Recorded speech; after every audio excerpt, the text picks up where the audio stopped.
One thing I love about the Bible is that the more time you spend with it, the more it reveals to you. The more time you spend with the passage, you realize that this passage is so much richer and deeper than you originally realized. Take this passage, for instance, in Matthew 6:16. For when you fast, do not look somber as the hypocrites do, for they disfigure their faces to show that they are fasting. Truly I tell you, they have received their reward in full. If you read the Gospels for any length of time, you'll get to notice that Jesus spends a lot of time talking about hypocrites. So you may look at this passage and you may see him referencing hypocrites, and you may go, okay, yeah, don't be a hypocrite. That seems pretty simple, and you might move on. But look at this last passage.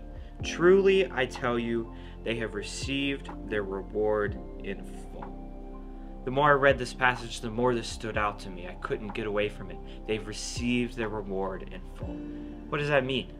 It means that they have received what they wanted to get. And what was that? Popularity. They wanted to look important. They wanted to look holier and righteous. And they wanted everybody to look at them and go, oh wow, they're such good people. Look at them fasting. Look how holy and important they are.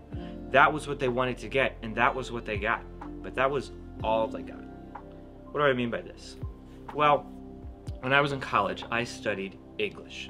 I spent a lot of time in classes about writing and literature and philosophy, and I became enamored with this one type of writing called literary fiction. And it's basically the kind of fiction that you would see in fancy journals and magazines. The kind of stuff that is really nice prose and that it's kind of hard to understand, but you get the sense that it is saying something really important if you could only read it a few more times and figure out what that is, right?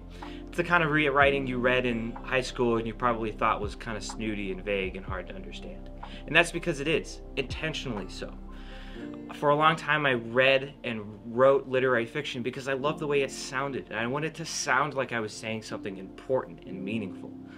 But eventually I realized something. All of these pieces that I was reading, these literary fiction, it was hollow. It was meaningless. The only point of this fiction was to sound like it was saying something important, not to actually say anything important. It had no substance. It was just an illusion. And at the end of the day, there wasn't actually anything meaningful about it. It was just a way to sound more important than everybody else. This is what Jesus is talking about in this passage. These people have an illusion with no substance. They want to create the illusion of righteousness, of holiness, but there's no substance behind it. They're not actually getting anything from their fasting. All they get is the popularity. But in their attempt to look more important, they've left out what is actually truly important, a deeper relationship with God. So as we continue on our 21 days of prayer and fasting, let me ask you this. What is your reward? Are you looking to look holy and righteous and to check off a box and look more important? Or are you trying to actually get a deeper relationship with God and to seek His guidance for the year ahead?